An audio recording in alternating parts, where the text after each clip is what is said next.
मुलांच्या शाळेला सुट्ट्या लागलेल्या आहेत आणि मुलांची डिमांड असते की रोज नवीन काहीतरी सुट्ट्यांमध्ये छान छान खाण्याची इच्छा होते, चमचमीत, झणझणीत. तर आज आहे पावभाजीचा बेत. तर इथे घरच्या घरी मस्त चमचमीत पावभाजीचा बेत आहे. तर रेसिपी अगदी साधी सोपी आहे. झटपट पावभाजी बनवून तयार होते, खूप जास्त राडा होत नाही. तर चला मग रेसिपीला सुरुवात करूया. तर त्या अगोदर तुम्हा सर्वांचे सोनाली स्पेशल डिश या चॅनलवरती खूप खूप मनापासून स्वागत.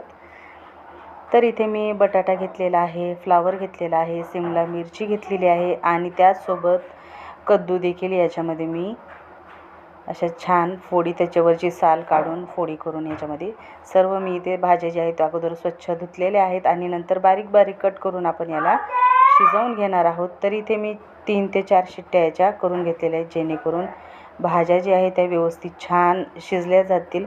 भाजी मस्त अशी स्मॅश करून घेतलेली आहे आणि नंतर इथे कुकरमध्ये मी 4 ते 5 चमचे तेल टाकलेलं आहे. तेल थोडंसं जास्तच इथे टाकायचं आहे, जेणेकरून छान आपल्याला पावभाजीवरती छान ते तेल तरंगत असेल ना तर पावभाजी खायला अजूनच मजा येते. तर इथे 1 चमचा जिरे टाकलेले आहेत. जिरे छान फुलले की याच्यामध्ये आपण लसूण टाकणार आहोत. लसूण अगदी 1 मिनिटभर परतून घ्यायचा आणि नंतर बारीक चिरलेला कांदा याच्यामध्ये टाकून घ्यायचा आणि सोनेरी रंगावरती परतून घ्यायचा. तर तुम्ही इथे कांदा टोमॅटो मिक्सरमधून देखील काढू शकता, प्युरी जरी काढली तरी काही हरकत नाही आणि असं बारीक बारीक कट करून टाकला तरी काही हरकत नाही. अगदी 2 ते 3 मिनटामध्ये हा कांदा जो आहे तो परतून तयार होतो. तर अगदी 2 ते 3 मिनिट छान परतून झाला की लगेच आपण याच्यामध्ये टोमॅटो टाकणार आहोत आणि हे जोपर्यंत गाळ होत नाही ना टोमॅटो तोपर्यंत आपल्याला हे परतून घ्यायचं आहे. टोमॅटो जे आहे ते एकदम स्मॅश झालं पाहिजे, शिजला पाहिजे, तोपर्यंत आपल्याला इथे हे टोमॅटो शिजवून घ्यायचं आहे.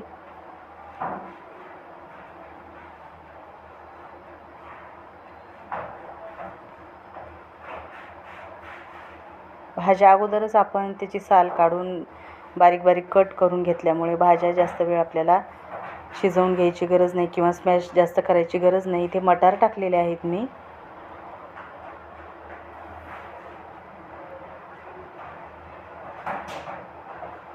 टोमॅटो जो आहे तो छान शिजला गेलेला आहे. आता आपल्याला याच्यामध्ये मसाले टाकून घ्यायचे आहेत.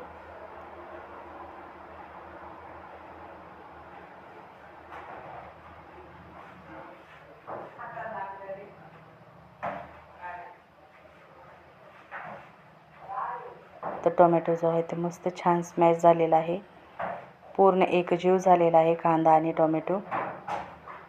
तर याच्यामध्ये आपल्याला धने पावडर टाकायची आहे. तर अर्धा ते 1 चमचा मी याच्यामध्ये धने पावडर टाकलेली आहे. हळद टाकायची आहे आपल्याला.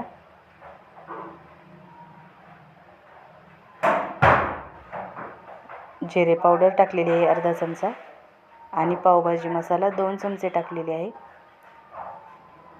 तर इथे मी लाल तिखट न वापरता 2 चमचे पावभाजी मसालाच वापरलेला आहे आणि जर जास्त स्पायसी करायचे असेल तर तुम्ही ते लाल तिखट देखील वापरू शकता. आता छान आपल्याला मसाले जे आहेत ते मिक्स करून घ्यायचे आहेत आणि आता आपण जी भाजी स्मॅश करून घेतलेली आहे ती याच्यामध्ये टाकून घ्यायची.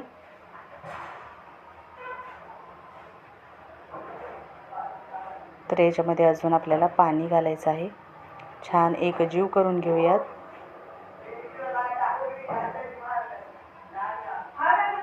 तर भाजीचे शिंतोडे उडत आहेत त्याच्यामुळे पाणी मी याच्यामध्ये घालून घेतलेलं आहे.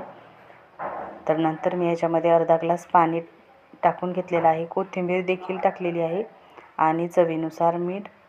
आता छान मिक्स करून घेऊयात. तर इथे आपली एक छान उकळी आली की पावभाजीची भाजी जी आहे ती रेडी झालेली आहे. लगेच गरमागरम सर्व करायची. तर कशी वाटली तुम्हाला आजची झटपट अशी पावभाजीची रेसिपी नक्की कमेंट करून सांगा व सोनाली स्पेशल डिश या मराठी चॅनलला सबस्क्राईब करा. रेसिपी आवडली असेल तर रेसिपीला लाईक करा व पुन्हा भेटूया असेच एका छानशा चमचमीत आणि टेस्टी रेसिपीबरोबर. तोपर्यंत बाय.